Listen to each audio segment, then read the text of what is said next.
गुरु गुरुर्विश्वं दशान्योऽस्ति तस्मै श्री गुरवे नमः।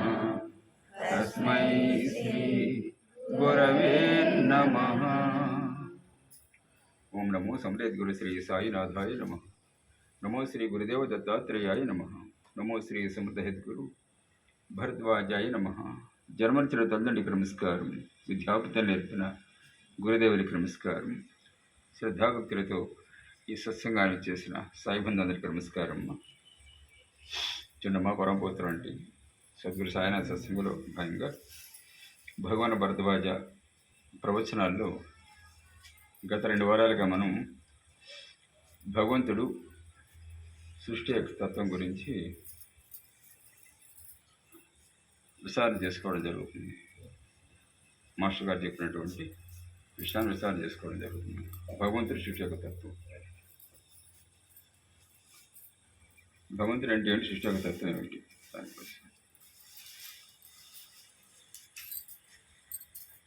విషయాన్ని ప్రస్తావించే ముందు మాస్టర్ గారు మొట్టమొదటి 2-3 లైన్లు ముఖ్యమైన కొటేషన్లు చెప్పారు. మనకి చెప్పే ముందు ఏంటంటే అది మర్చిపోకూడదు. మనం భగవంతుడి విశ్వాసం అనే విషయాన్ని జాగ్రత్తగా పరిశీలించినట్లయితే దాని ముందు ఎవరికి విశ్వాసం కూడా ఇముడు ఉంటుందని మనం గమనించాలంటారు. అది భగవంతుడి మీద విశ్వాసం అనే విషయాన్ని జాగ్రత్తగా పరిశీలించినట్లయితే భగవంతుడు ఉన్నాడు, స్వరానికి ఆధారం మూలం ఆయనే విశ్వాసం మనకు ఉందనుకోండి. ఆ విశ్వాసం అది మనకు మాట్లాడితే విశ్వాసం ఉండాలి, విశ్వసించాలంటారు కదా భగవంతుడి గురించి. ఆ విశ్వాసాన్ని జాగ్రత్త పరిశీలించినట్టయితే దానికి ముందు వేరొక విశ్వాసం కూడా మనకి ఇవ్వడుందంటారు. ఏంటంటే ఏదైనా ఒక విషయాన్ని మనం సత్యమని అంగీకరించినప్పుడు, ఒక విషయాన్ని సత్యమని అంగీకరించినప్పుడు, అది సంపూర్ణంగా సత్యమని విశ్వసించినప్పుడు, అది సత్యమని నిర్ణయించేటువంటి మన నిర్ణయం మీద, నిర్ణయించే సామర్థ్యం మీద విశ్వాసం ఉండాలి. అర్థమైంది? ఏదైనా విషయాన్ని మనం సత్యమని అంగీకరించినప్పుడు, అది సంపూర్ణ సత్యమని విశ్వసించినప్పుడు, అది సత్యమని నిర్ణయించేటటువంటి మన నిర్ణయం మీద, నిర్ణయించే సామర్థ్యం మీద విశ్వాసం ఉండాలి. మన నిర్ణయం మీద మన సామర్థ్యం మనకు విశ్వాసం, నమ్మకం ఉండాలి ముందు. అది ఉంటుందా?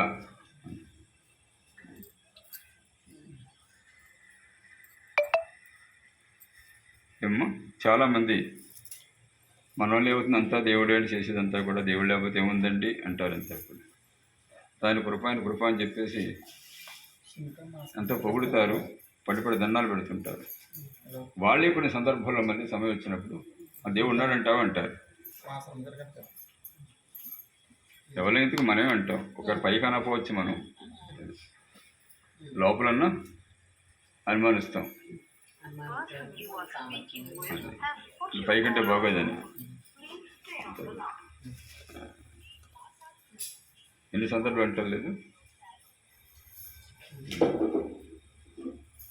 అది అంటే ముందు మరి ఉన్నాడన్నాం కదా, ఏం చూసి ఉన్నాడు అన్నావు భగవంతుడు?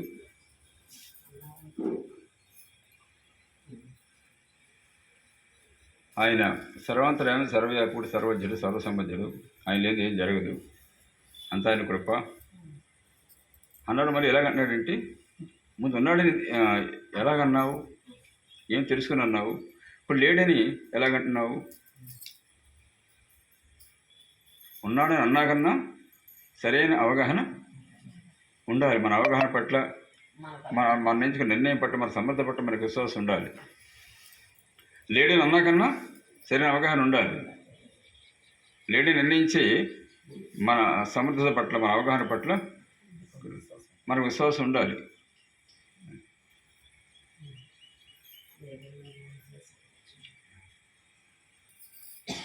దేన్ని పూర్తిగా అంటే మన మీద నమ్మకం ఉండదు, మన మీద నమ్మకం ఉండదు.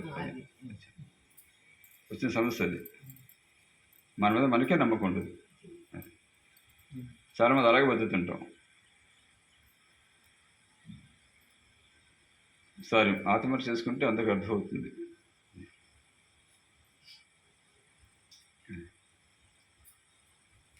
అంచేత ఇప్పుడు అటువంటి అవగాహన మనకు కావాలంటే ఊరికే గుడ్డిగా నమ్మడం కదా ఏదైనా, దానికి సరైన అవగాహన కలిగి ఉండాలి. భగవంతత్వం పట్ల, భగవంతుడి పట్ల సరే అవగాహన కలిగి ఉండాలి.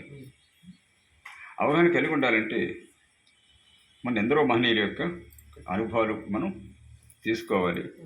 అలాగే మనం కూడా స్వానుభవం పొందే ప్రయత్నం చేయాలి. ఒకటి అవసరం అయితే నువ్వు నిజంగా భగవంతుడి గురించి పరీక్ష పెట్టుకుంటే తప్పగా అనుభవిస్తాను నీకు. అలా కూడా పూర్తిగా నిలబడం కదా దొరుకుతుంది. ఇట్లా పూర్తిగా ఆయన పరీక్షిస్తే తప్పగా పెడతాడు. పరీక్షిస్తాం కానీ మళ్ళీ వెనక్కి వెళ్ళిపోతుంటాం అంతా. వాళ్ళు ఎక్కడ ఉంటారు మాస్టర్ గారు లాంటి వాళ్ళు ఎవరు ఎక్కడ ఉంటారు అక్కడ.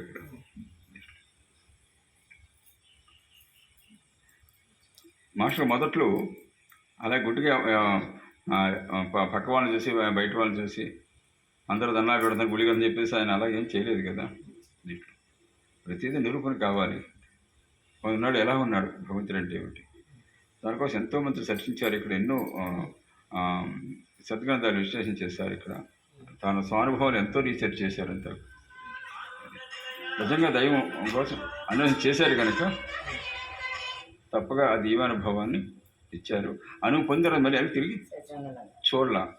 ఇక్కడ కర్మానుసారం జన్మించిన తర్వాత కర్మానుసారం కష్టకాలు లాభ నష్టాలు ఈ సహజంగా జీవితం ఫిలిం తన పని అది ఆట ప్రకారంగా చేసుకుని వెళ్ళిపోతుంది కనుక నీళ్ళు చేత సుఖాలు కష్టాలు కుంగిపోకుండా సుఖాలు దేవుడు ఉన్నాడని చెప్పడం, కష్టాలు దేవుడు లేడని చెప్పడం, ఇటువంటి ఎరువేషాలు మానేసి వీళ్ళు ఇక్కడ ముందు జీవితం పట్ల సరైన అవగాహన కలిగి ఉండి, భగవతత్వం పట్ల భగవంతుడి పట్ల అవగాహన కలిగి ఉండి ఇక్కడ సమదృష్టితో ఆఖరి క్షణం వరకు కూడా ప్రయాణం చేసి తానే పరమాత్మని భాషించి మళ్ళీ 10 మంది మార్గదర్శులు అయ్యారు. స్వయంగా అటు మహానుభావులు ఎక్కడెక్కడ ఉంటారు.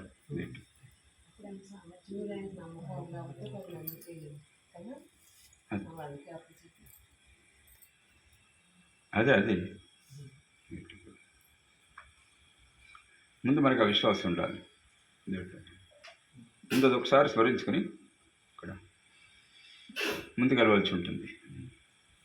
చేత అది అవగాహన కావాలంటే ఆ స్థితి పొందిన మహనీయుల్ని మనం సత్పురుషుల్ని ఆశ్రయించాలి. అది అటువంటి భగవదనుభూతి పొందినటువంటి దివ్యానుభూతి పొందినటువంటి మహనీయుల్ని మనం ఆశ్రయించాలి. వాళ్ళ సాధన, వాళ్ళ దివ్యానుభవాలు, వాళ్ళ స్థితి, వాళ్ళ మహోన్నత గుణాలు, లక్షణాలు మనం అవగాహన చేసుకున్నప్పుడు మనకు సరైన ఒక అవగాహన ఏర్పడుతుంది, విశ్వాసం ఏర్పడుతుంది. ఆ విశ్వాసం ప్రయాణం చేస్తున్నప్పుడు పర్లేదు వీడు నిలబడుతున్నప్పుడు ఆయనే ఆ దివ్యానుభవాన్ని ఇస్తాడు. స్వానుభవం వచ్చిన తర్వాత తప్పనిసరిగా నిలబడతాం. మిత్రులు చెప్పేది వేరు, మన స్వానుభవం వేరు. స్వానుభవం వచ్చే వరకు ఒక పట్ల నిలబడడం కష్టం అవుతుంది.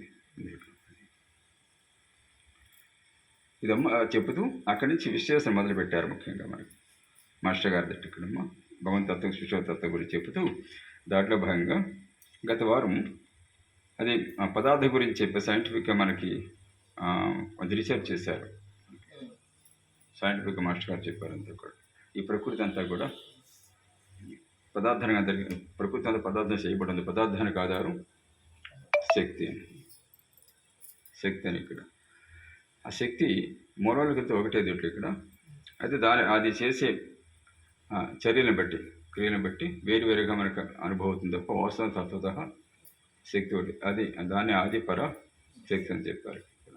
ఆ శక్తి జడమా చైతన్యాన్ని కూడా రీసెర్చ్ చేశారు. ఆ శక్తి జడమా చైతన్యం కలిగి ఉందని చెప్పేసి చైతన్యం కలిగి ఉంటుంది అంటే ప్రతి విషయాన్ని గ్రహించడం, తనలో తను మార్పు తెచ్చుకోవడం, మార్పు చేసుకోవడం. అంచేత అది దానికోసం మనకి విజ్ఞాన విసుకుల్లో అలాగే ఏది నిజంలో చాలా లోతుగా మనకి అందించే ప్రయత్నం చేశారు. అది సైంటిఫిక్ రీసెర్చ్ గ్రంథాలు చాలా అద్భుతంగా ఇచ్చారు పడతాయి మహారాజు. అధ్యయనం చేస్తే పూర్తిగా నాస్తికులు కూడా మారాల్సి వచ్చిన దేవుడు ఉన్నాడని ఒప్పుకో తప్పలేదనమాట. అంత లోతుగా అందించారు పడతాయి మహారాజు. ఆధునిక సైన్స్ అండ్ టెక్నాలజీని దైవత్వంతో కంపేర్ చేసి మనం అందించే ప్రయత్నం చేశారు. దీంట్లో ఊరికి కొంచెం టచ్ చేసి ఇచ్చారు మనకింతా కూడా. అంటే ఇది పుస్తక సందర్భం కాదు కనుక అది ఎందుకంటే సృష్టి యావత్తంతా కూడా శక్తిమయం. ఆ శక్తి చైతన్యమైనది ఇక్కడ అంటే తనలో తన మార్పు తెచ్చుకుంటుంది. చైతన్యం లేకుండా దీంట్లో అదే ఒకటి ఇప్పుడు మనం ఉన్నాం దీంట్లో మనం కెమికల్స్ చేయబడిన ముద్దమా లేదా చైతన్య స్వరూపులమా మనం? ఇప్పుడు మనలో ఆలోచించుకోవడము, సరైన ఒక నిర్ణయం తీసుకోవడము, అది మంచి చెడ్డ నిర్ణయించడము, సత్యాసత్యం నిర్ణయించడము దేంట్లో ఇక్కడ అటు వివేకం కలిగి ఉండడం అనేది మనలో జరుగుతుంది కదా. మరి అలాగే ప్రకృతిలో అన్నీ అలా జరుగుతాయేంటి? ఆ శక్తికి చైతన్యం లేకుండా అలా జరుగుతుందా? ఒక్కడ మనం తీసుకుని సరిపోతుంది అక్కడ. దాంట్లో భాగం కదా మనం స్వయంగా, మన భాగమే కదా. అంచేత ఇది అనేక తారకు నిరూపించారు. ఆ శక్తి చైతన్యమయము, అదే భగవంతుడు అని చెప్పారు. అది భగవంతుడు అని చెప్పేసి, అది ఏ దేవతకి ఏ రూపంలో వచ్చినా, ఏ మహనీయ రూపంలో వచ్చినప్పుడు కూడా అది ఒకటైనటువంటి ఆ చైతన్య శక్తి ఆయా మహనీయులుగా, సద్గురుమూర్తులుగా, శతపురుషులుగా, అయితే పరబ్రహ్మని, పరమాత్మని, సత్యమని, దైవమని, భగవంతుడని, అలాగే అనేక పేర్లు, శివుడను, రాముడను, కృష్ణుడను, నారాయణుడను అనేక పేర్లతో మనం తెలుసుకుంటూ వచ్చి ఉన్నది ఒకే ఒక చైతన్య శక్తి. అంచేత దానికి ఇదంతా కూడా సృష్టి అంతా నడిపించే శక్తి, దీన్ని వృద్ధి చేసే శక్తి, అలాగే దీన్ని కంట్రోల్ చేసుకునే శక్తి, అలాగే దీన్ని ప్రక్షాళన చేసే శక్తి అంతా కూడా దానికి ఉంది. ప్రకృతి పరంగా, అలాగే దీని పరంగా కొన్ని ధర్మాలు, దాన్ని బట్టి కొన్ని ధర్మాలు ఏర్పడ్డాయి అంతా కూడా. దానికోసం అనేక తారకాలను విశ్లేషణ చేసుకుంటూ వచ్చారు మనకి పెద్దలు. అలాగే ఇంకో విషయం కూడా గత వారం చర్చించుకున్నాము. నిత్య జీవితంలో ప్రతి మనిషి కూడా కోరుకునేది ఏమిటి? తృప్తి, శాంతి, ఆనందం. పుట్టినగాంచి గిట్టే వరకు కూడా ప్రతి వ్యక్తి వీటి కోసం తాపత్రయపడుతుంటాడు.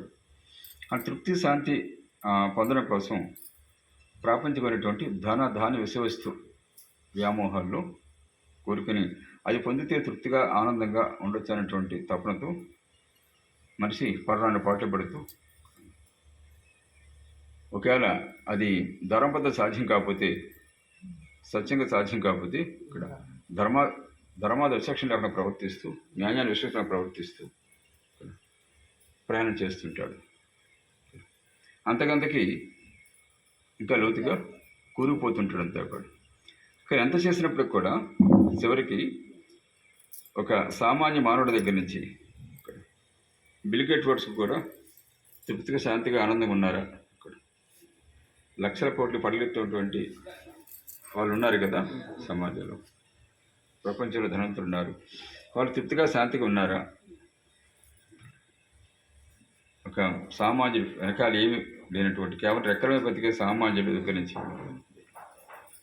ఇంకా కొంచెం లోతుగా ఆలోచించినట్టయితే చెప్పాలంటే ఆ బిల్గేట్స్ లేకపోతే అంబానీల కన్నా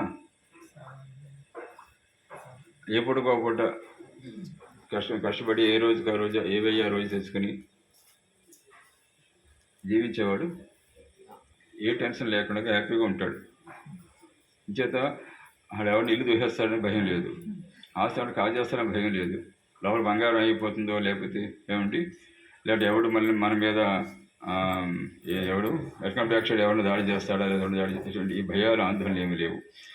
ఇది పెంచుకోవాలి, ధనాన్ని పెంచుకోవాలి, లేకపోతే ఒకవేళ మళ్ళీ ధనం తరిగిపోతేమో మళ్ళీ ఏమైపోతాము, దానివల్ల తపన వాళ్ళకి ఏమి ఉండవు. ఇక్కడ హ్యాపీగా చక్కగా ఏ టెన్షన్ లేకుండా జీవిస్తాడు చక్కగా.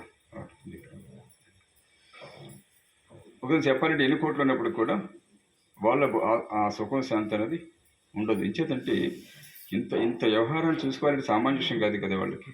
ఎంత వ్యవహారం చక్కబెట్టుకోవాలి కదా వాళ్ళు. ఎన్ని సంస్థలు ఉంటాయి, ఎన్ని కోటాల ఆస్తులు ఉంటాయి. దీంట్లో ఏ మూల నుంచి ఏమొచ్చి పడుతుంది, ఇదంతా ఎప్పుడు వాళ్ళ బొర్రలు తిరుగుతుంది. పైకి మాత్రం వేసేవాళ్ళు తిరుగుతూ ఉంటాడు. మనం చూడడానికి మాత్రం అనిపిస్తుంది మనకి, చూసేవాళ్ళకి. దీంట్లో పెద్ద పెద్ద ప్యాలెస్లు, ఏసీ కార్లు, బొచ్చు కుక్కలు, సోఫా సెట్లు, వంద మాగదులు ఇవన్నీ కనపడుతుంటారు. కానీ వాడి మనసులో మాత్రం అటువంటి శాంతి, తృప్తి అనేది ఉంటుందా? అంత ఆనందం ఉండగలుగుతాడా? ఇంకా మనం ఫ్రీగా వెళ్ళిపోతాం. అది వెనక 2-3 బాడీ గార్డులు కావాలి. ఎవడు చంపేస్తున్న భయం. ఇట్లా వాళ్ళు ఫ్రీగా తినడా కూడా లేదు వాళ్ళ జీవితంలో.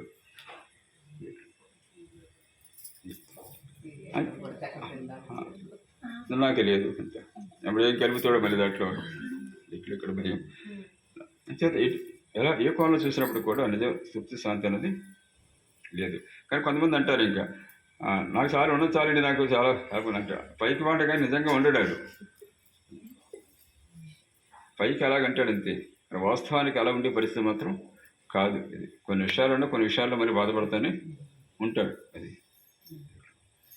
అంటే ఎదురు చూసినప్పుడు కూడా నిత్య జీవితంలో ఇక్కడ ఇది కోరి తీరిపోతేనే తృప్తి, ఆనందంగా ఉంటాను అంటాడు తప్ప ఆ తీరే వరకే అలా అంటాడు. ఆ తీరిపోతే మళ్ళీ కొత్త సమస్య పుట్టుకొస్తుంది, ఏదో ఆశ, ఏదో కోరిక, మళ్ళీ దానికోసం తపన. ఆ తపనలో ఈ శాంతి కథ ఆవిరైపోతుంది దేటి ఇక్కడ. మరి దానికోసం తపన. ఆ తీరిత ఆనందం తీరకపోతే ఏడుపు. ఇక తీరింది అక్కడ ఆగుతాడంటే అక్కడ ఆగదు కదా అదేటు. ఇది అందరూ అనుభవం ఆలోచించినట్టయితే అంత ఇది అంటే దాన్ని మాస్టర్ గారు ఏం చెప్పారు? ఉన్నదాంతో అసంతృప్తి, లేని దేనికోసం తపన, ఇదే మానవ జీవిత సారం అని చెప్పారు మాస్టర్ గారు, భరద్వాజ గారు. ఒక్క వాక్యాలు మొత్తం మానవ జీవితం చెప్పేశారు మాస్టర్ గారు అంతా. మనిషి ఎప్పుడు ఉన్నదానితో అసంతృప్తిగా ఉంటాడట, లేని దేనికోసం తప్పిస్తుంటాడట. సత్యవారికి ఇదే తపన వాడికి, అంతే. ఇదే మానవ జీవితం అని చెప్పారు అంతా. దీని నుంచి బయటపడమే ఆధ్యాత్మికత. అంచేత వాస్తవం చూసిన నిత్య జీవితంలో, ప్రపంచంలో మన కోరికని ఏ ధనం కానీ ఏ వస్తుజాలం ద్వారా కూడా జీవన తృప్తి, శాంతి అన్నది పొందనుంటుంది. అది ఒక ఎండమాలు చూసి నీళ్ళే భ్రమించకపోండి ఎటువంటిదో ఇది అటువంటిదే సుమ అన్న ఇది సత్యాన్ని సకల మహనీయులు కూడా అనేక తార్కాలతో మనకి, అనేక ఉదాహరణలతో మనకి నిరూపించి ఇప్పించారు, స్వానుభవం నిరూపించి ఇప్పించారు. ఆలోచిస్తే మనకు అది అనుభవం అవుతుంది. అది అంచేతే ఇక్కడ మాస్టర్ గారు భరద్వాజ్ మహారాజ్, ఆయన ఐఏఎస్ మహారాజు కదా, ఐఏఎస్ మహారాజు కదా. ఐఏఎస్ అంటే అది రాజరాజం కదా, ఇక్కడ ఒక జిల్లాకు రాజు కదా. దీంట్లో కూడా ఆయనకి ఎన్ని ఉంటాయి చక్కగా, వెనకాల కార్లు ఏమండి, అలాగే బాడీ గార్డులు, అంత జిల్లా అంతా ఆయన జిల్లా ఉంటుంది అంతా కూడా. ఇక్కడ ఎవడు పిలుస్తాడు దడదాటు పరిగెత్తున వస్తుంటాడు అంతా కూడా. దాంట్లో ఏమంటే ఏ కొరత ఉంటుంది. అటువంటి రాజ్యాన్ని విడిచిపెట్టేసి ఆయన సాధనకు వచ్చేసారు కదా. ఆర్డర్ పక్కన పడేసి మళ్ళీ ఆధ్యాత్మకు వచ్చేసారు కదా. ఎందుకు వచ్చినట్టు? ఆయన గౌతమ బుద్ధుడు తండ్రి గారు శుద్ధోధనుడు అంతఃపురంలో మరో స్వర్గాన్ని సృష్టించాడు. ఆయన మరో స్వర్గాన్ని సృష్టించాడు కొడుక్కి. అక్కడ అంటే జీవితం అంటే ఎలాగుంటుందని చెప్పేసి నామబలికేలా చేస్తాడు అంతా కూడా. పుట్టాడు, పెంచాడు, పెళ్లి కూడా చేసి కొడుకుడు పుట్టాడు, అయినా కూడా బయట పంపల. దుఃఖం అంటే తెలియకుండా పెంచాడు. దుఃఖం వచ్చిందా మళ్ళీ వేసనేసి అయిపోతాడు, సంశయించుకుంటే భయం అనమాట. దుఃఖం తెలియకూడదు జీవితంలో. అలా పెంచాడు ఎంతకాలం. పెళ్ళి అయిపోయి కొడుకు పుట్టేశాడు, రాబడి పుట్టేశాడు. ఇంకా లోపల ఎంతకాలం ఉంటాడు. ఒకరోజు కోరిక కలిగింది, ఒకసారి బయట ప్రపంచంలో వెళ్ళొచ్చి అన్నారు చూసిన ఇంకా ఇదే ఎక్కడైనా అని చెప్పేసి అంత అది బయట ప్రపంచంలోకి వెళ్ళాడు. వెళ్ళి తక్కువసారి బయట లోకానంతా చూశాడు. చూస్తే లోకం యొక్క తత్వం, అసలు విషయం బయటపడింది. లోకంలో పెట్టి ఎంతోమంది రోగంతో బ్రతుకుతున్నారు, వృద్ధాప్యంతో బ్రతుకుతున్నారు ఏమండి. అలాగే ఒకటి స్వస్థంటే ఒకడు ఏడుతున్నాడు అనే సమస్యలతో బ్రతుకుతున్నారు జనం. అశాంతితో కూలిపోతున్నారు అందరికి కూడా, దోకంతో కూలిపోయి ఉన్నారు అందరికి చూసినా కూడా. రోగస్తులు, చనిపోయిన వాళ్ళు, వృద్ధులు, ఇక్కడ ఇలా దోకంతో కూలిపోయి అందరిని చూశాడు. అప్పుడు అర్థమైంది లోకం అంటే ఇదే అని చెప్పేసి. అంతవరకు లోకం అంటే అదే అనుకున్నాడు ఆయన. బయటకు అర్థమైంది లోకం అంటే ఇదనమాట, అంతే. మానవ జీవితం అంటే ఇదనమాట, నేను అనిపించేది నిజమైన మానవ జీవితం కాదు, అసలు మానవ జీవితం అంటే ఇది. ఈ దోహకది బయటపడే మార్గం ఏమిటి? అది చేత ఇప్పుడు ఆయన మహారాజు కనుక ఆయనకి ఆ ఏర్పాటు చేశాడు తండ్రి గారికి గేట్లు. మరి అందరికీ అలా ఏర్పాటు జరుగుద్దా? ఆయన మాత్రం ఎంతకాలం చేస్తాడు? ఒకవేళ ధనవంతం కనుక అక్కడ సర్వసుఖాలను సృష్టించాడు. ఏమండి, తల మెరిసిపోకుండా చూడగలుగుతాడా? వృద్ధాప్య రాకుండా చూడగలుగుతాడా? రోగం రాకుండా చూడగలుగుతాడా? చావు లేకుండా చూడగలుగుతాడా? ధనంతో జరిగేది కాదు కదా అది. ఎంత ఇవన్నింటిని బయటపడే మార్గం ఏమిటి అంటే అసలు తెలుసుకున్న తర్వాత ఇంకా తెలిస్తే వీళ్ళు ఎవరు ఎలాగైనా బయటకు వెళ్ళారని చెప్పేసి ఎవరు తెలియకుండా అర్ధరాత్రి సమయంలో కోట కూడా దూకి బయటపడతాడు. అక్కడ అన్వేషించి అందరూ మహనీయులను ఆశ్రయిస్తాడు, అందరూ యోగుని ఆశ్రయిస్తాడు, సత్యాన్వేషణ చేస్తాడు, చివరి సత్యాన్ని తెలుసుకుంటాడు. దాని సత్యాన్ని లోకానికి సారి చెప్తాడు. ఇక్కడ దీంట్లో ఒక జ్ఞానజ్యోతి లోకానికి ఆదర్శం అవుతాడు. స్వయంగా సక్రమాన దుఃఖసాగర్ నుంచి బయటపడే మార్గాన్ని తెలియజేస్తాడు లోకానికి. చివరికి ఏం చెప్పారు? దుఃఖానికి కారణం కోరికలే అని చెప్పాడు. కోరికలు జయిస్తే దుఃఖం అనేది లేదు. దుఃఖానికి కారణం కోరికలు. సక్రమాయలు చెప్పిన సత్యం ఇది. ఆయనకు సార్వభౌములు చెప్పిన లోకానికి చెప్పిన సందేశం అదే ప్రత్యక్షంగా. అది ఎలా ఏంటంటే అనేక తర్కానులతో చెప్పారు. ఇక్కడ కోరికలు లేకుండా జీవించమని కాదు. కోరికలు లేకపోతే అవసరాలు తీవ్రద్దు అంటారు. ఇక్కడ అవసరం తీర్చుకొని ఎవరు చెప్పలేదు. ప్రకృతిలో అన్ని జీవులు అవసరాలు తీర్చుకుంటున్నాయి కదా, మనకిలా ఎడతలేదు ఎవరికి. మనిషి అంత అలాగే ఏడుస్తాడు. అవసరానికి ఆకలి వేస్తే ఆకలి కోసం తప్పిస్తుంది, ఆకలి తీరితే హ్యాపీగా ఉంటుంది ఏ జంతువైనా. మనం అలా కాదు కదా, ఆకలి తీరితే హ్యాపీగా ఉంటామండి. ఇది ఇక్కడ అంటే అవసరం 10 తరాలు సరిపడగా పోగొట్టడానికి కోరికతో అశాంతిని కూలిపోతుంటాం. అలాగా అది ఆ బుద్ధుడు కానీ భరతయ్య మహారాజు కానీ ఇక్కడ ఐఎస్ రాజాగా విడిచిపెట్టేసి మరి సాధనకు వచ్చేసారు. ఆయన ఏముందని వచ్చారు ఆయన ఇక్కడ? ఏమండి, మన ఇప్పుడు మనుషులు తిడతారు ఇక్కడ, బుద్ధి లేదు ఆయనకి, అంత చక్కటి ఉద్యోగం విడిచిపెట్టేసి తిట్టు ఇక్కడ. ఏమండి, అక్కడ ఏదో శిథిలమైన నెలలోని పొరుల్లోని ఏమండి ఏదో సామాన్య బతుకుతాడా, ఏదో అనిపించేస్తున్నట్టుగా మాట్లాడతారంతా. ఏం అనిపించాడు ఆయన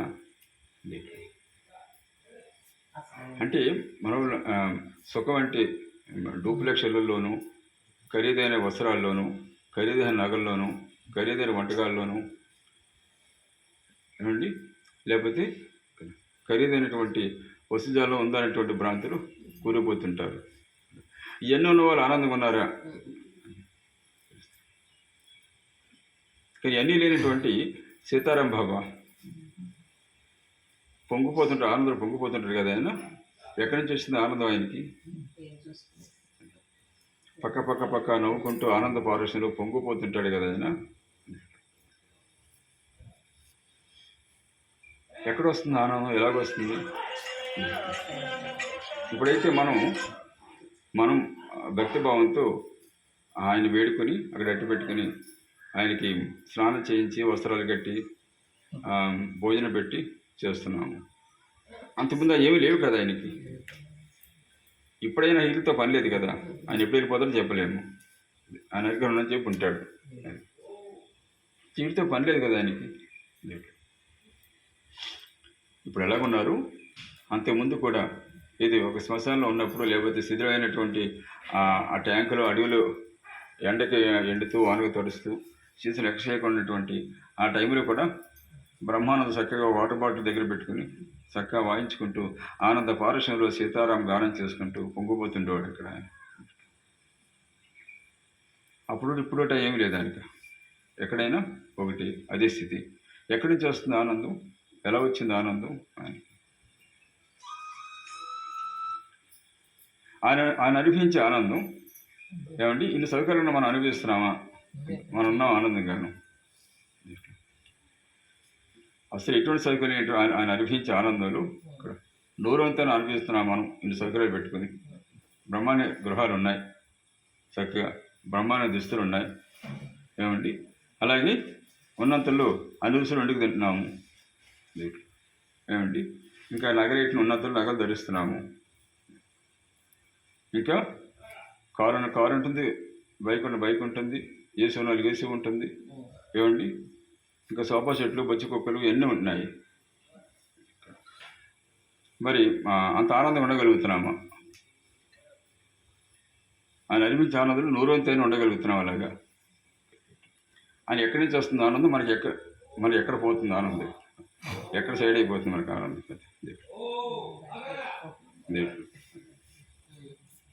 మహా చెప్పారు, ఇక్కడ ఎక్కడైతే ఆనందం లేదో అక్కడ ఎత్తుకుంటున్నావు, ఎక్కడైతే ఆనందం ఉందో అక్కడ వదిలేస్తున్నావు. అదే అజ్ఞానం చెప్పారు పెద్దలు, దాన్ని అజ్ఞానం అన్నారు. అది ఉన్న చోట ఎదుకోవడం జ్ఞానం అని చెప్పారు.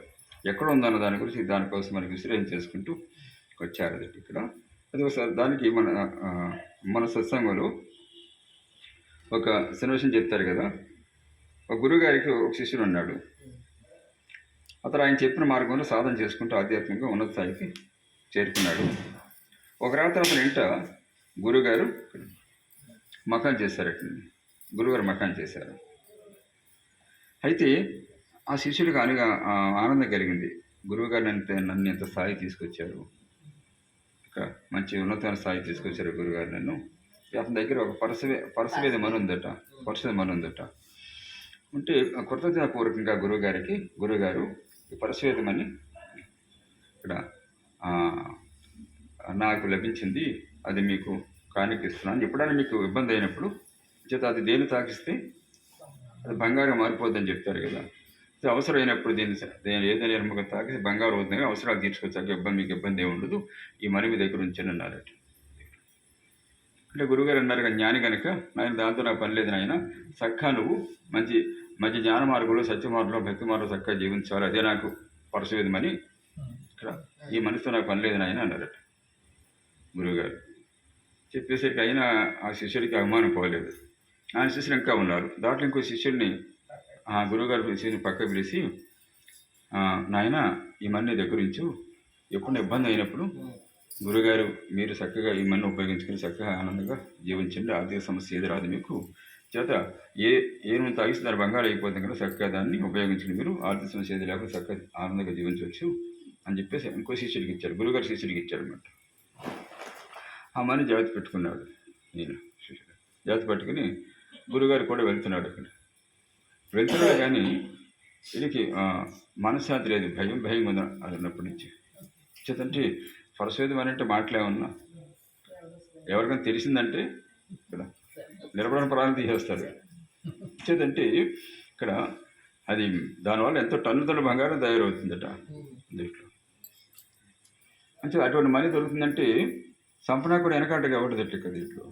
ఈ శిష్యుడు కూడా వెళ్తున్నాడు కానీ ఇక్కడ గురుగారు ఆయన మధ్యలో వేసుకుంటూ వెళ్తున్నారు దీంట్లో. ఇక్కడ ఈ శిష్యుడు మాత్రం మనశ్శాంతి లేదు. చేతంటే ఆ మనీ ఎక్కడ పెట్టాడు దట్ ఇక్కడ దీంట్లో. ఏమంటే అది ఏమైనా పట్టిపోతాడు, ముఖ్యాలు ఎవడో నాకు సంతేస్తాడు ఏంటో దట్ ఇక్కడ దీంట్లో. మనశ్శాంతి, కంగారు, ఆందోళన, భయం, అశాంతి అనమాట. ఇంకా ఎంత లేదు. ఇంకా బాధ భరించలేక గురువుగారు చెప్పాడు ఇక్కడ, గురువుగారు నాకు మనశ్శాంతి లేదు అసలు అన్నాడు. నాకు చాలా భయంగా ఉంది గురువుగారు, ఇంకా మనశ్శాంతి లేదు అన్నారట.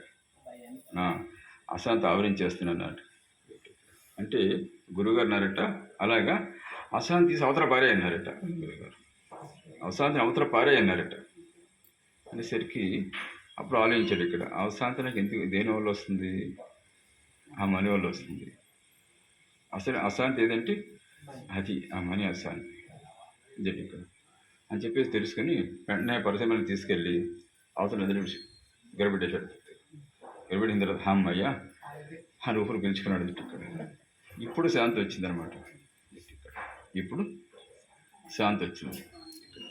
అలాగేంటి లౌకికమైనటువంటి ఏ ధన విశేష భోగాలను ఆశించినప్పుడు కూడా అది అశాంతి మిగులుస్తుంది తప్ప ఇది వాస్తవానికి శాంతి అక్కడ ఉండే అవకాశమే లేదు. ఓ పట్ల అలా అనుకున్న మళ్ళీ మరుక్షణం అశాంతి ఆవరించేస్తుంటుంది దీంట్లో.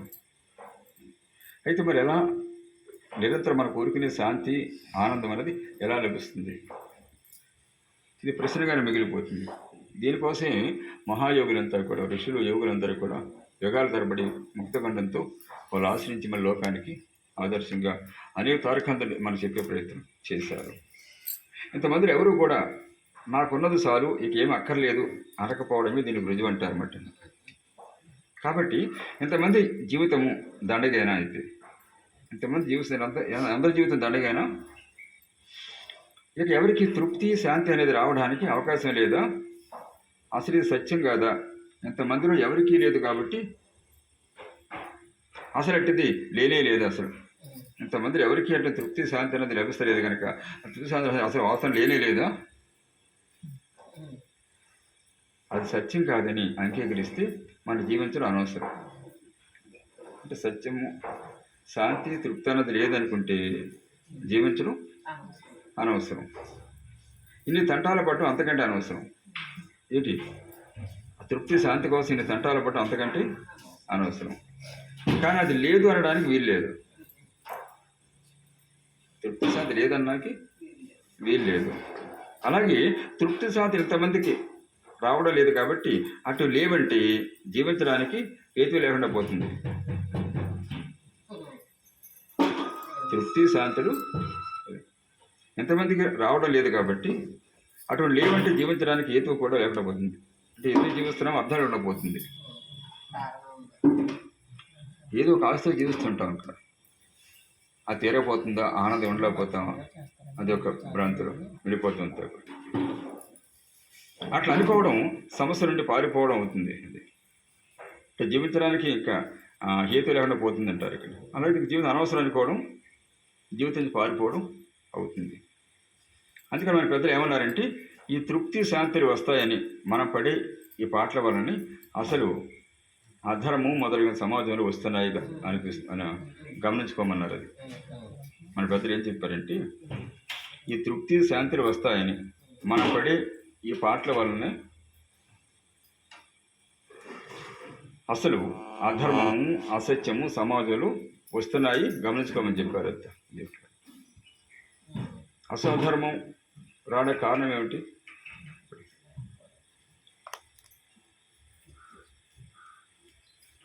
అధర్మం అసత్యం రావడానికి కారణం ఏమిటి అంటే మనుషులు తృప్తి చెంది ఎప్పుడైతే లేదో ధనం సంపాదించేస్తే తృప్తిగా ఆనందంగా ఉండొచ్చు అనే ఆలోచనతో వీడు ఆ ధన సంపాదన కూడా ధర్మాన్ని పక్కన పెట్టి అధర్మానికి పాల్పడుతుంటాడు. అంత జీతం తీసుకుని కూడా లంచాలు తీసుకుంటాడు. అంత జీతం తీసుకుంటూ కూడా లంచాలు తీసుకుంటాడు. ఏమంటే అలాగే వ్యాపారం చేస్తూనే దాంట్లో మళ్ళీ మోసాలు చేస్తూ ఉంటాడు. వ్యాపారం చేస్తుంటాడు, దాంట్లో మోసాలు చేస్తూ ఉంటాడు మనిషి. అలాగే అవసరమైతే దాని అబద్ధాలు కూడా ఆడుతుంటాడు దీంట్లో. ఇటు అంటే ఏదో విధంగా ధనానికి ఓడిగట్టుకోవాలి అనే భావనతో లేదా పేరు ప్రఖ్యాతుల కోసం మరో దాని కోసం ఇక్కడ అధర్మ అవినీతి పాల్పడుతుంటాడు, అబద్ధాలు ఆడుతుంటాడు. ఇక్కడ ఇంత అధర్మ ప్రవృత్తికి సిద్ధమవుతుంటాడు. ఇక్కడ ఇలాగా అపారమైనటువంటి కర్మని దుష్కర్మ సిద్ధం చేసుకుంటుంటాడు. అంటే ఈ అధర్మ అసత్యం అబద్ధం ఇవన్నీ ఎక్కడి నుంచి వచ్చాయంటే ఆ తృప్తి శాంతి అనేది భౌతిక ప్రపంచంలో ఉంది అన్నటువంటి వాడు భ్రాంతిలో పడిపోయి అది ధనంలోనూ ఆయా వస్తువుల్లోనో భూముల్లోనో లేకపోతే పదవుల్లోనూ వీటిలో ఉందని చెప్పేసి అవి పొందడానికి అధర్మం కానీ అసత్యాన్ని కానీ వెరవకుండా వాడిని అనుసరిస్తుంటాడు. అది దీనంలో వస్తుంది. అధర్మం అసత్యం అక్కడి నుంచి పుట్టుకొచ్చిందని చెప్పారు. ఇప్పుడే మనిషి తృప్తి శాంతుల కోసం తప్పిస్తుంటాడు.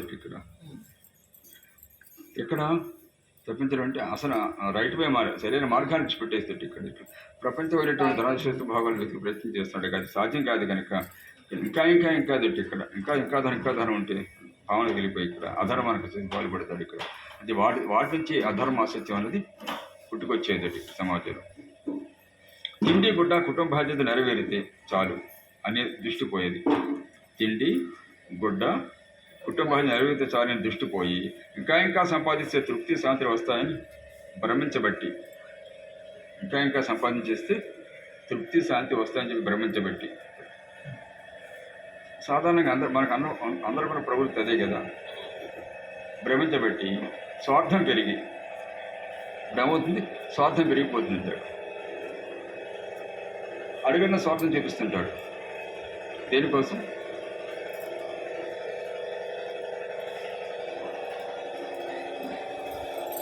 ధనధాన్యాల కోసం, పదవుల కోసం, పేరు ప్రఖ్యాతుల కోసం అడుగున్న కూడా స్వార్థం పెరిగిపోయి అధర్మ మార్గాన్ని అవలంబిస్తున్నారు. ఇక్కడ అధర్మాన్ని అవలంబిస్తుంటాడు. స్వార్థం ఎప్పుడే పెరిగిపోయిందో ధర్మానికి అక్కడ విలువ ఉండదు, సత్యాసత్యం విలువ ఉండదంతా కూడా, న్యాయాల యొక్క విలువ ఉండదంతా కూడా. ఇప్పుడు స్వార్థానికి ప్రాధాన్యత ఇస్తుంటారు. ఇప్పుడు జరుగుతున్న వ్యవహారం అదే కదా సమాజంలో. ఆయన తృప్తి శాంతులు సాధ్యమవునా కాదా అన్న ప్రశ్న కూడా వారు సమాధానం చెప్పారు. వారు మన పెద్దలు మరి ఎలా సాధ్యమవుతున్నాయి? తృప్తి శాంతులు సాధ్యమవుతుందా కాదన్నది కూడా చక్కగా మనకు సమాధానం చెప్పారు. దాంట్లో వారు విశేషమైనటువంటి సాధన చేసి వాళ్ళ సత్యాన్ని దర్శించి అనుభవించి మళ్ళీ లోకానికి చెప్పారు. ఇక్కడ అసలు తృప్తి శాంతి ఎక్కడుందో స్వయంగా చెప్పారు.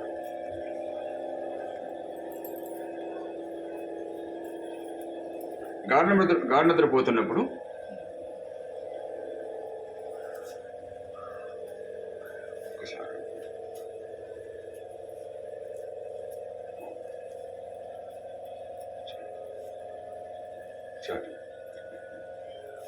గాఢంగా నిద్రపెట్టినప్పుడు మీరు కూర్చోండి. గాఢ నిద్ర పట్టినప్పుడు మన స్థితి ఎలా ఉంటుందన్నది గమనించమని చెప్పారు. గాఢ నిద్ర స్వప్న నిద్ర కాదు.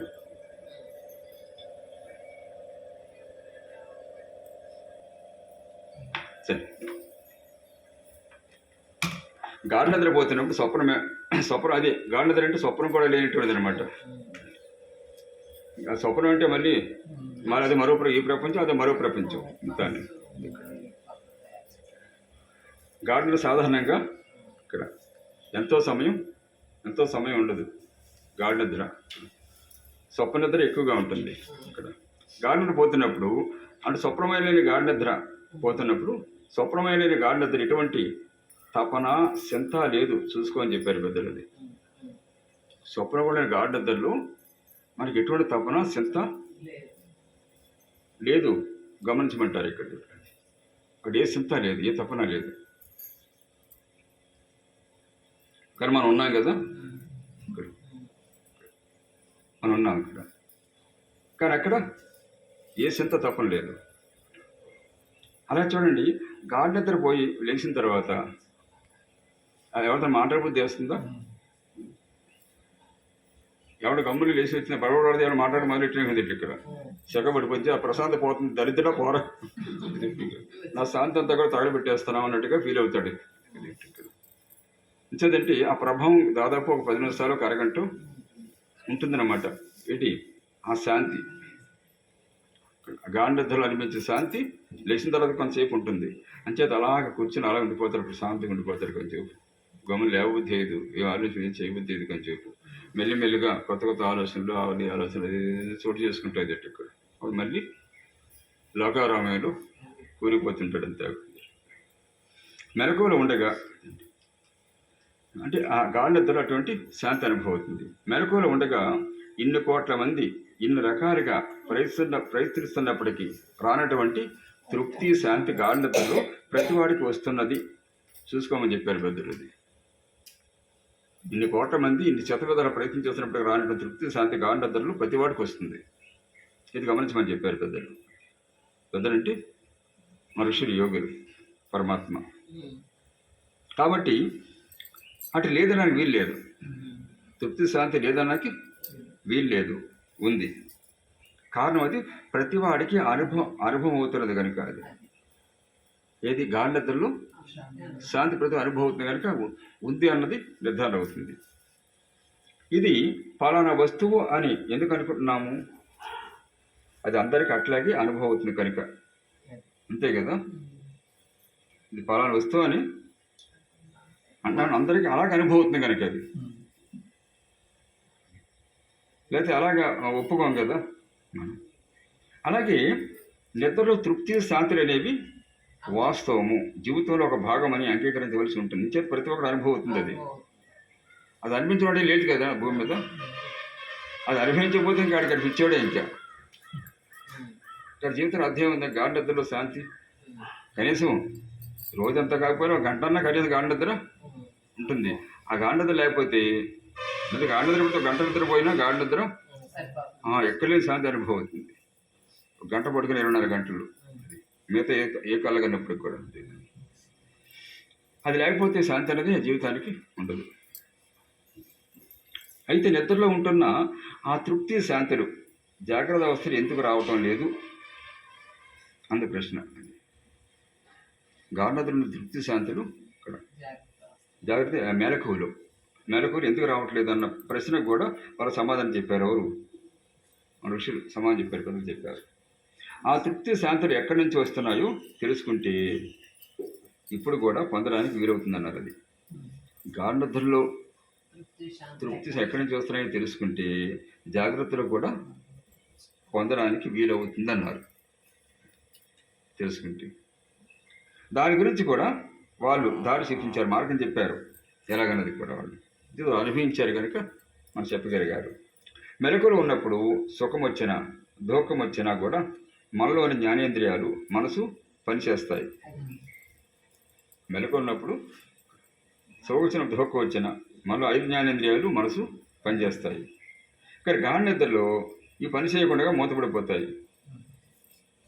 ఏది జ్ఞానేంద్రియాలు అయితే మనసు పనిచేయక మూతపడిపోతాయి. గాఢ నిద్రలో మనసు పనిచేయదు. మనసు పని చేస్తే ఏమొస్తాయి?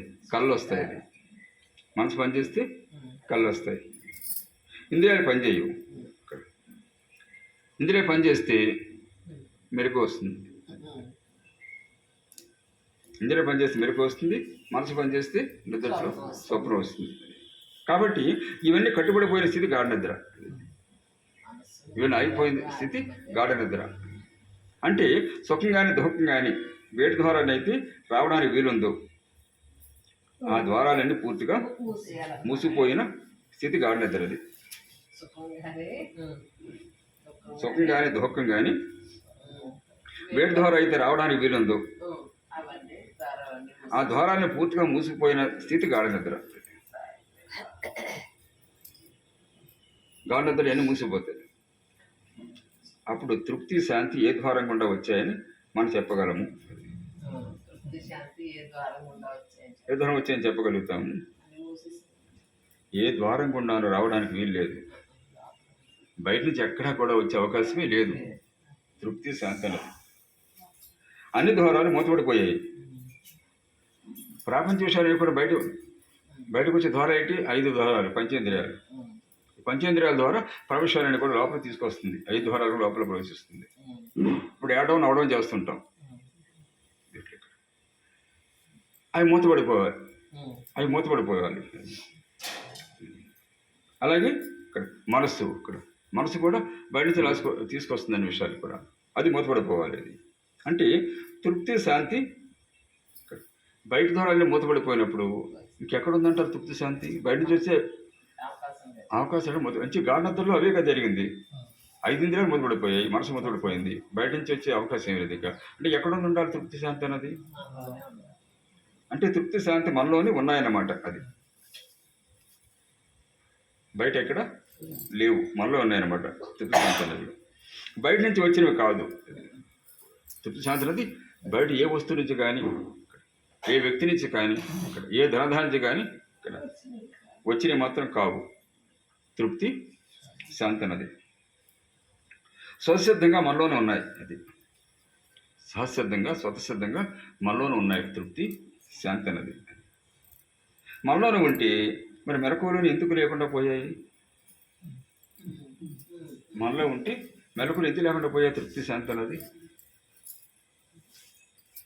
ఒకరికి మాత్రమే కాదు, ఎంతమందికి ఎందుకు పోయాయి? అది ఒకరి ఇంటి తేడా అనుకోవచ్చు. అందరికీ ఎందుకు పోయాయి? మెలకువలో తృప్తి శాంతి లేకుండా పోయింది కదా. ఎవరికి ఎందుకు అనుభవం కావట్లేదు, దానికి కూడా మన పెద్దలు సమాధానం చెప్పారు, ఋషి సమాధానం చెప్పారు.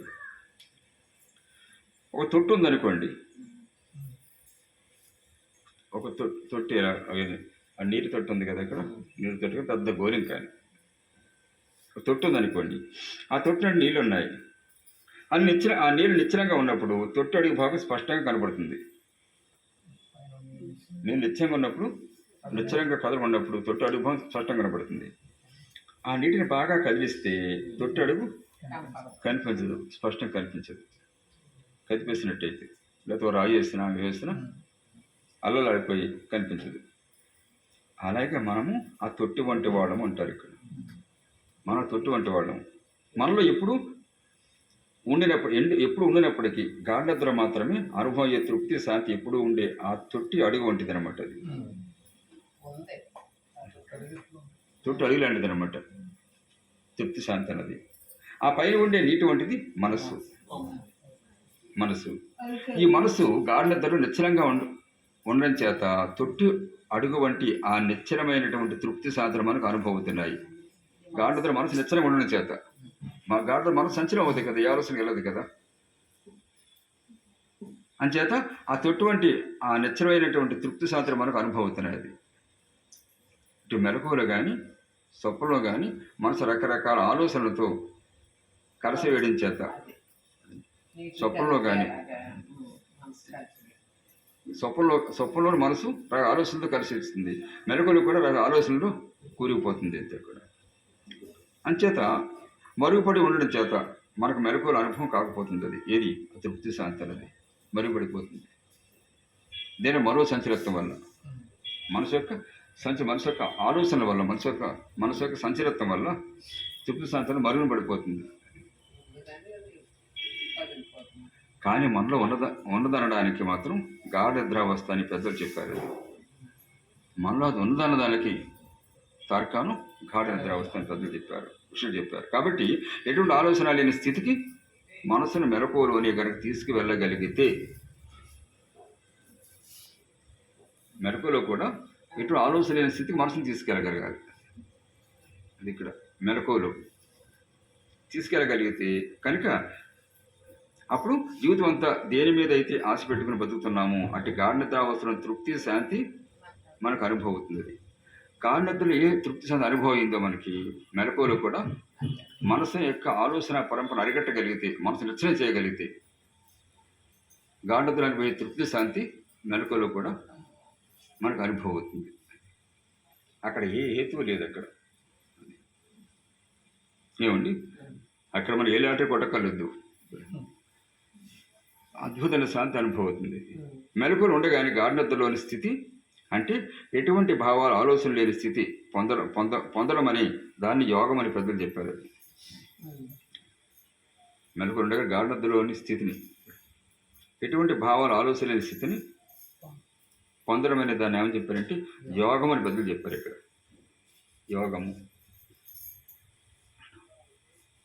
యోగ చిత్తవృత్తి నిరోధ అని చెప్పడం కారణం. ఇక్కడ యోగం ఎప్పుడు సాధ్యం అవుతుంది? చిత్తవృత్తి నిరోధం చేస్తే యోగం సాధ్యం అవుతుంది. చిత్తవృత్తి అంటే మనసు సంచలనం కాకుండా ఉండడం, నిశ్చలంగా ఉండడం ఇక్కడ. అలాగే మనసుని చిత్తాన్ని ఎప్పుడైతే సంచలనం నుంచి అరికట్టామో అప్పుడు గాఢనిద్రను పోయే తృప్తి శాంతి అన్నది మెలకువలో కూడా సాధకుడికి అనుభవం అవుతుంది. అంచేత వాళ్ళు బ్రహ్మానందంలో మెలకువలో కూడా తేలాడిపోతుంటారు వాళ్ళు. అంతే శత్రు నిరోధమే యోగం అని చెప్పారు పెద్దలు. అది అంటే మనసులోని ఆలోచనలను నిరోధించగలిగితే శాంతి వస్తుందని చెప్పారు. అది సింపుల్గా మనసు ఆలోచన నిరోధించగలిగితే శాంతి అనేది వస్తుంది మానవుడికి. మనము ధనము, కీర్తి, సంసారం మొదలగు వాటి కోసం ప్రయత్నిస్తూ ఉన్నది కూడా ఆ తృప్తి శాంతి కోసమే. మనం ధనం కోసం, కీర్తి కోసం, సంసారం కోసం, ఇలా అనేక విషయాల కోసం ప్రపంచంలో వాటి కోసం ప్రయత్నిస్తూ ఉన్నది కూడా ఆ తృప్తి శాంతి కోసమే. అంటే వాటిలో ఉన్నాయని భ్రమిస్తూ వాటి కోసం ప్రయత్నం చేస్తున్నాము. కానీ వాటి వల్ల అధర్మము, అశాంతి పెరుగుతూ జీవితంలో ఎప్పటికీ తృప్తి శాంతి లేకుండా పోతున్నాయి. జీవితం అంతా ప్రయత్నం చేసినా మనం అనుకున్నది అక్కడ లభించట్లేదు. ఇక్కడ పైగా ఏంటంటే అవి పొందే ప్రయత్నంలో అధర్మానికి అవినీతికి పాల్పడుతున్న మనిషి మరింత శాంతికి శాంతికి తృప్తికి దూరైపోతున్నాడు. ఉన్నవాడికి అంతే, లేనివాడికి అంతే. ఇక్కడ ఏం తేడా ఏమి లేదు. ఇక్కడ ఎవడ స్థాయిలో వాడికి సంచలత్వం ఉంటుంది, అశాంతి ఉంటుంది. భయము దుఃఖం పెరుగుతూ పోతున్నాయి, భయం దుఃఖం పెరుగుతూ పోతున్నాయి. కానీ యోగంలో అట్లా కాదు, యోగంలో అట్లా కాదు.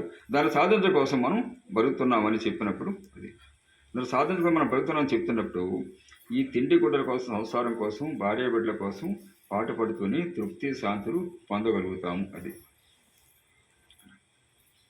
ఇక్కడ యోగం అట్లా కాదంటారు.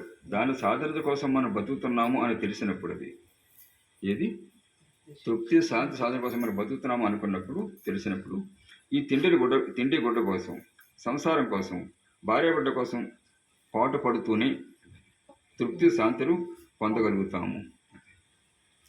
ఇచ్చేదంటే అంటే ఇది అంతవరకు అనమాట. అంతే, అంతే మించి దానికోసం ఎప్పుడు ఆలోచించరు, ప్రాకులాడరు.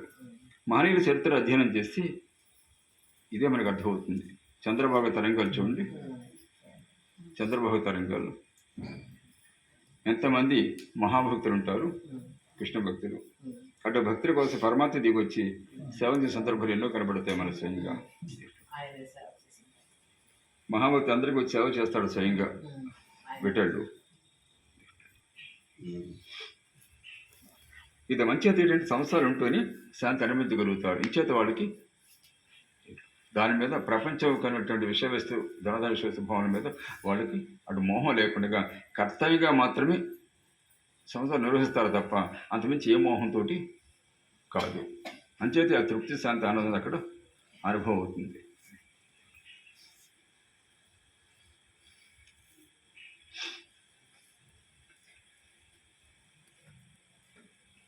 లేకపోతే ఇంత వెట్టి చాకరీ వ్యర్థమైపోతుంది. అది లేకపోతే ఇంత వెట్టి చాకరీ వ్యర్థమైపోతుంది. బతుకంతా జీతం లేని వెట్టి చాకరీ చేసినట్లు అయిపోతుంది. ఎప్పుడు ఇది అనుభవం కానప్పుడు. ఇదంతా సార్థకం కావడం దేని మీద ఆధారపడి ఉంది? అది సార్థకంగా దేని మీద ఆధారపడి ఉంది? మన తృప్తి శాంతి పొందడం మీద ఆధారపడి ఉంది. అది జీవితం సార్థం కావాలంటే మనం తృప్తి శాంతి పొందినప్పుడే దీనికి అర్థం పరమార్థం అనేది ఏర్పడుతుంది. అంతవరకు జీవితానికి అర్థమే లేదు. అది ఎంత కోటీశ్వరుడని కావచ్చు, లక్షలు కూడా సంపాదించవచ్చు, కానీ ఆ జీవితం అర్థం లేకుండా పోతుంది. అందుకని మన బాధ్యత నెరవేర్చుకోవడానికి ఒక ప్రక్క ప్రయత్నం చేస్తూ మనసును ప్రశాంతి చేకూర్చుకోవడం కోసం కూడా ప్రయత్నం చేయవలసి ఉంది. అది బాధ్యత నెరవేర్చుకోవడం కోసం, అంటే కర్తవ్యాలు బాధ్యత నెరవేర్చుకోవడం కోసం ప్రయత్నం చేస్తూ జీవితాన్ని శాంతిని సమకూర్చుకోవడం కోసం ప్రయత్నం చేయవలసి ఉంది. అది కానీ మనం ఏం చేస్తున్నాము? దీంట్లో జీవితం అంతా అశాంతికి అంకితం చేస్తున్నాం పూర్తిగా. ప్రశాంతత కోసం ప్రయత్నం చేసేది ఎంతోమంది ఈనాడు లక్షల్లో కూడా దొరికే పరిస్థితి లేదు ఈనాడు కలి సమాజంలో. అంటే మన ఒక భ్రాంతమైనటువంటి ఇక్కడ దీంట్లో ఈ కోరిక తీరితే, ఈ కష్టం తీరితే, అంటే ఈ పెళ్ళి అయితే, పిల్లలు పుడితే, ఈ ఉద్యోగం వస్తే, ఏమండి ఈ ఇల్లు కట్టేసుకుంటే, ఏమండి ఈ కుర్రోడు మారితే, ఆ పిల్ల మారితే, వీడు బాగా చదివితే, ఆడు ఉద్యోగం వస్తే, ఇక్కడ అది హ్యాపీ అనుకుంటాం. ఎక్కడున్నారు అలా ఉండి హ్యాపీ ఉంటే ఎక్కడుంది? తీరే వరకు ఆలోచన. అంచేత మన తృప్తి శాంతి పొందడం మీద ఆధారపడి ఉందంటారు. అది అందుకని మన బాధ్యత నెరవేర్చడానికి ఒక ప్రక్క ప్రయత్నం చేస్తూ మన మనసును ప్రశాంతి చేకూర్చడం కోసం కూడా ప్రయత్నం చేయవలసిందంతే.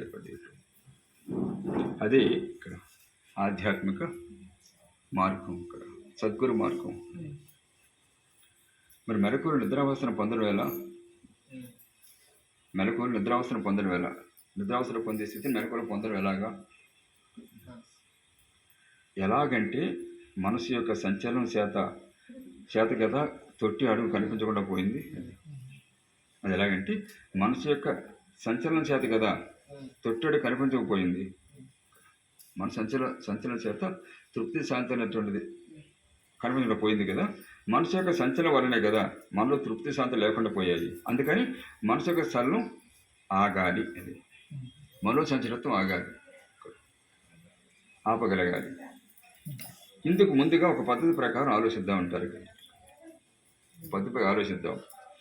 మనం దీనికి అనేక తార్కాలు చెప్పారు.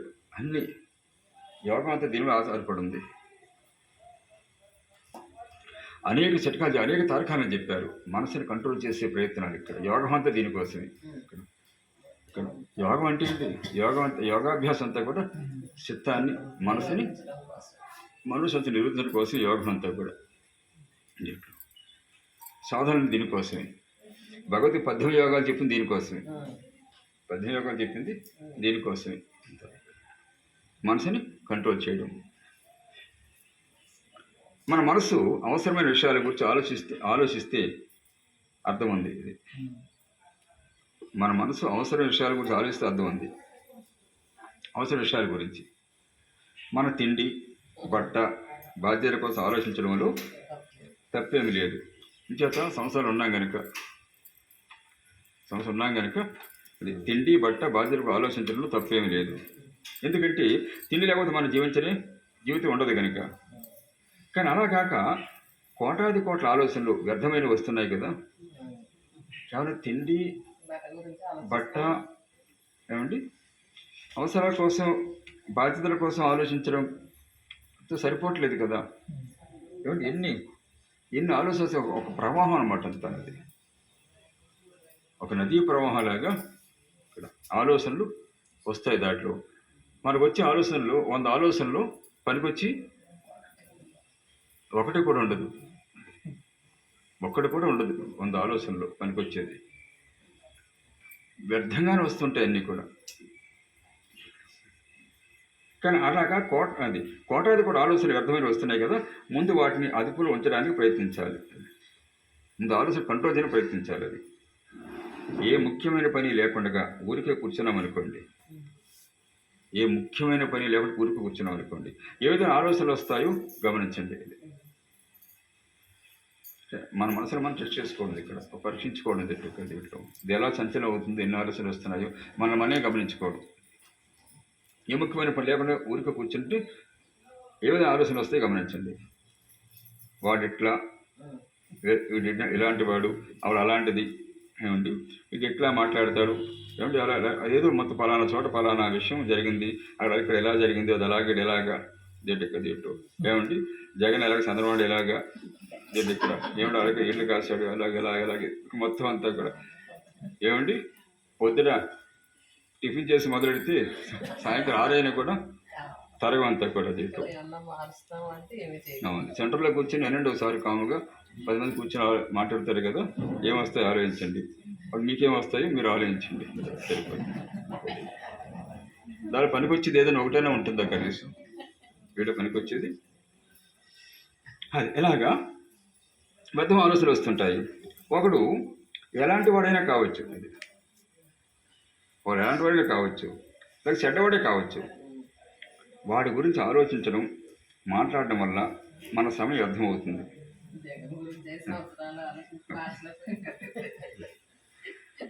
చూస్తే అది నీ ఆలోచన ఒరిగిందే ఉంది. అసలు నీ ఆలోచన ఒరిగిందే ఉంది.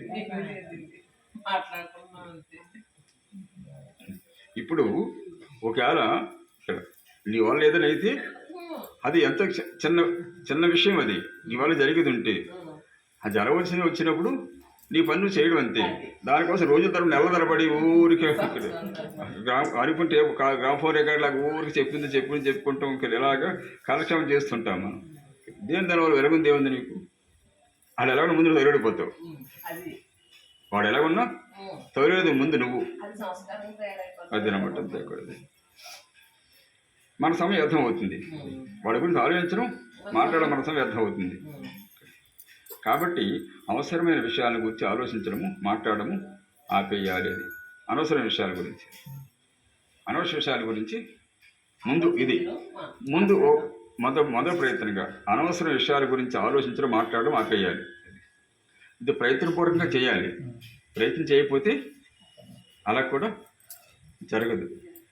ఇంచేతంటే జన్మ సంస్కారం కదా, అనేక జన్మ వచ్చిన సంస్కారం తింటే కదా దీంట్లో. ఇంకా అలాగే చూడండి, నది వరద వచ్చినప్పుడు చూడండి, ఇక్కడ ఇంకా ఆ చెట్టు ఈ చెట్టు, ఆ పొల్ల ఈ పొల్ల, ఆ చెత్త ఈ చెత్త కొట్టిపోతుంది చూస్తారు. దానికి పనికొచ్చే పొల్ల ఏదో ఒకటే ఉంటుంది, వ్యర్థమైన ఎన్నో వస్తాయి దిట్టు ఇక్కడ. అలాగే మొత్తం పనికొచ్చిన ఆలోచనతో పాటు 90 పనికిరాని విషయాలు ప్రవాహంలోకి వచ్చేస్తుంటాయి దిక్కు ఇక్కడ. వాటిని అరికట్టే ప్రయత్నం చేయమంటారు అన్నమాట. మొదటి ప్రయత్నంగా వాటిని అరికట్టే ప్రయత్నం చేయమంటారు అన్నమాట. అంటే వ్యర్థమైన ఆలోచనలు అంచేతే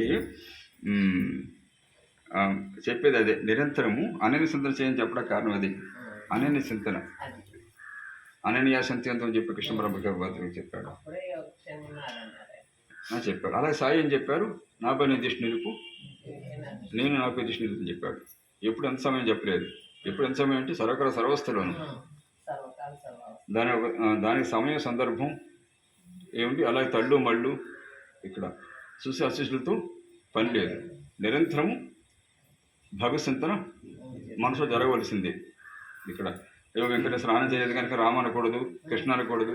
ఈ పనికిమాలి మెట్ట వేదాంతాన్ని పక్కన పెట్టి నిరంతరము భగవత్చింతనలో ఇక్కడ నువ్వు బాత్రూంలో కూడా భగనామం చేసుకోవచ్చు, తప్పులేదు. ఇదేంటి ఇక్కడ ఏమో ముందు మనసు మడిగట్టాలి, కానీ ఇక్కడ శరీరానికి కాదు కదా అది దాన్ని విడిచిపెట్టేస్తారు. ఇక్కడ శరీరానికి మడి కట్టేసి ఫీల్ అయిపోతుంటారు. ఇక్కడ మడి కట్టుకున్నాను చెప్పి ఫీల్ అయిపోతుంది. ఎందుకు వచ్చిన మళ్ళీ శరీరం కట్టిన మళ్ళీ ఒలిగింది ఏమీ లేదు. మనసు మడి కట్టాలి. కాబట్టి అనవసరమైన విషయాల గురించి ఆలోచించడం, మాట్లాడడం ఆపేయాలి మొదటి ప్రయత్నం అది. ఎలాగేంటంటే ఒక ఆర్డర్ ప్రకారంగా మనసును కంట్రోల్ చేసుకుంటూ వెళ్ళాలంతా కూడా. ఇవన్నీ ఏ విధంగా వస్తాయంటే రాగం వల్ల, ద్వేషం వల్ల, అసూయ వల్ల వస్తాయి. అది రాగద్వేషాల వల్ల. అంటే కొన్నిటి మీద ప్రీతి, కొన్నిటి మీద ద్వేషం. ప్రీతి అయినా మన సంచలనం అయిపోతుంది, ద్వేషం మన సంచలనం అయిపోతుంది అంతా. రాగద్వేషాలే సంచలత్వానికి ప్రధాన కారణం. అంటే ఇష్టాయిష్టాలు, ఇష్టం అయిష్టం వల్ల. ఇష్టాయిష్టాలని మీరు బాబేరమ్మ, మీరు దర్శనంకి వెళ్ళాలి ఉన్నారా? అదే దర్శనంకి వచ్చారు కదా. ఇష్టాయిష్టాల వల్ల ముందు వీటిని కంట్రోల్ చేయమంటారు. ఇష్టాయిష్టాన్ని కంట్రోల్ చేయమంటారు ఇక్కడ ఒక ఆట ప్రకారంగా. అదే అండి ఇక్కడ రాగద్వేషాల వల్ల, అసూయ వల్ల వస్తాయి. ఇక్కడ వాడు ఎవడో పైకి వచ్చేస్తున్నాడు, వాడు పైకి రావడం ఎందుకు, వాడు బాగుపడడం దేనికి, వాడు పైకి రాకూడదు, నేనే పైకి రావాలన్న భావం మనకు కలిగిన తర్వాత వాడి గురించి రకరకాల చెడ్డగా ప్రసారం చేయాలన్న బుద్ధి మనకు కలుగుతుంది. ఏమంటే వాడి గురించి ఆలోచిస్తుంటాం ఇక్కడ. లేకపోతే వాడు ఇలాగన్నాడు, వాడు అలాగన్నాడు, ఇక్కడ ఏమన్నా నా గురించి వాడు ఏమన్నా అనుకుంటున్నాడేమో, వీడేమన్నా అనుకుంటున్నాడేమో దీంట్లో. ఏమండి రాగపత్యాలు ఆలోచించడం డేట్ ఇక్కడ. దాని అంతమందిలో ఎలా చూశాడు నన్ను, అంత బదులు నన్ను అలాగే అన్నాడు. ఇక్కడ దానికోసం 10 రోజులు ఆలోచిస్తాను డేట్ ఇక్కడ. ఇలా ఒకటిగా ఇదంతా కూడా. లేకపోతే ఏదైనా సందర్భం వచ్చినప్పుడు నేను ఎలాగ అనవలసేది, అలాగ అనవలసేది, ఎలా మాట్లాడవలసేది, ఇక్కడ ఎలా అలాగన్నారు.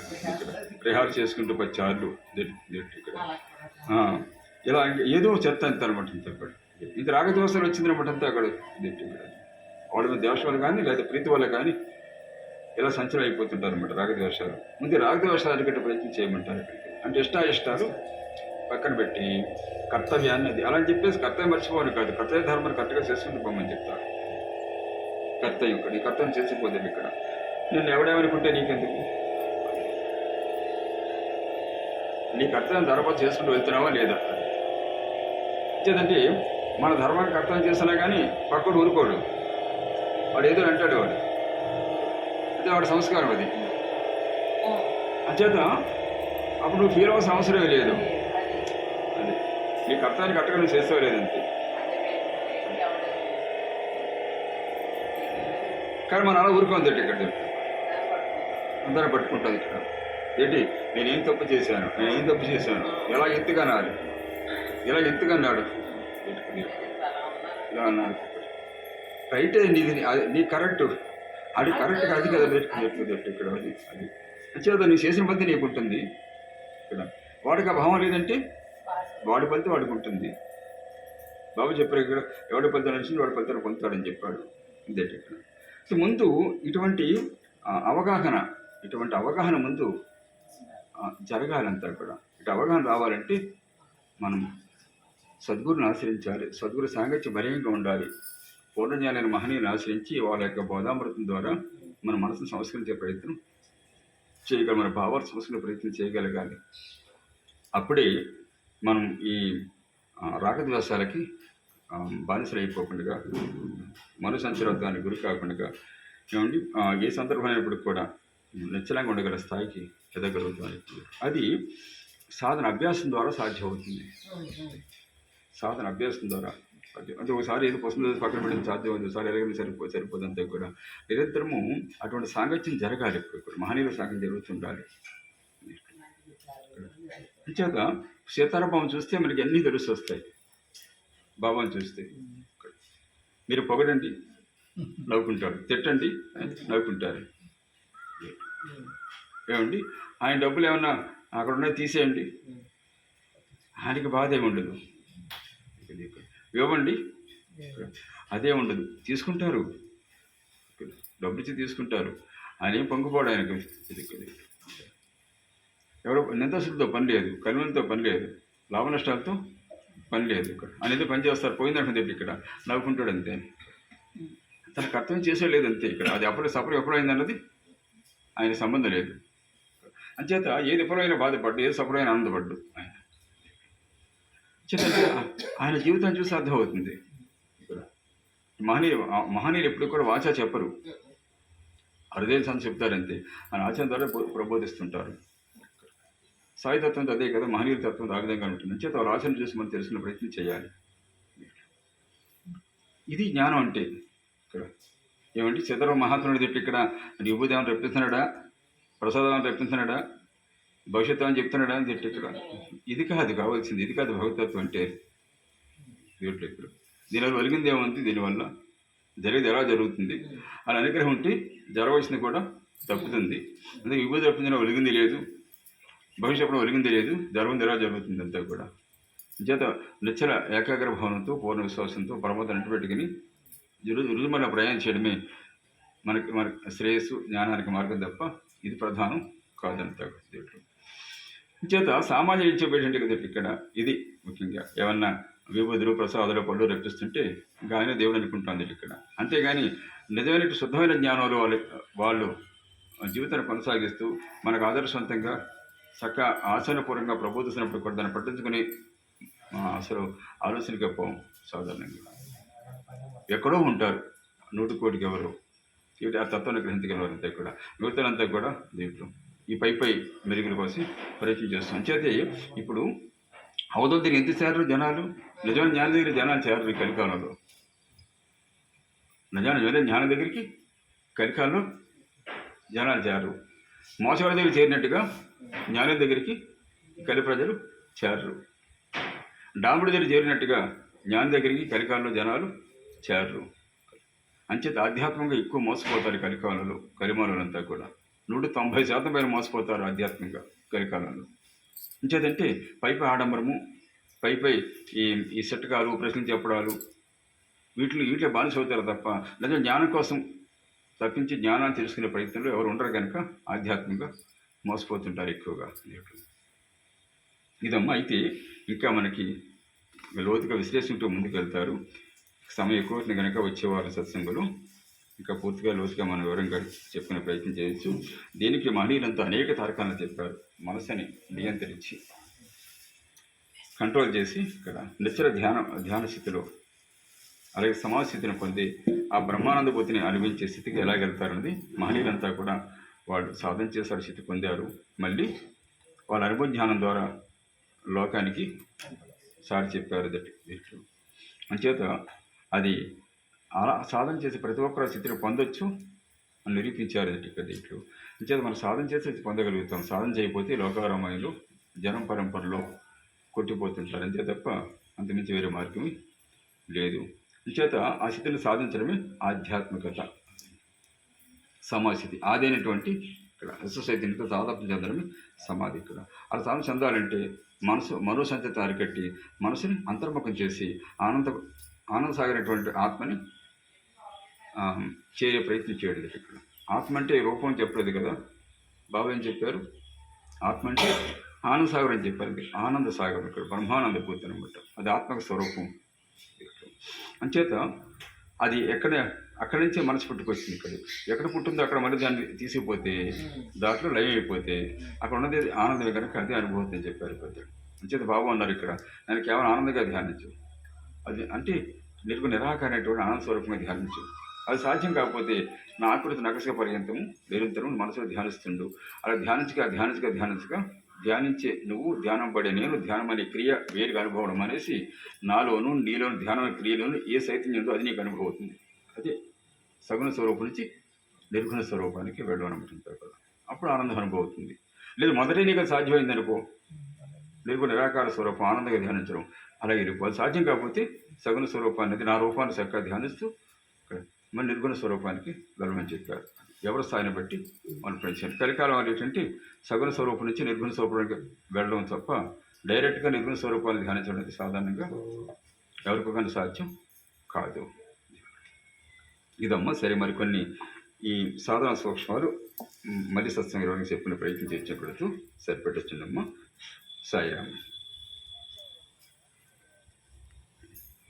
అదే సందర్భంగా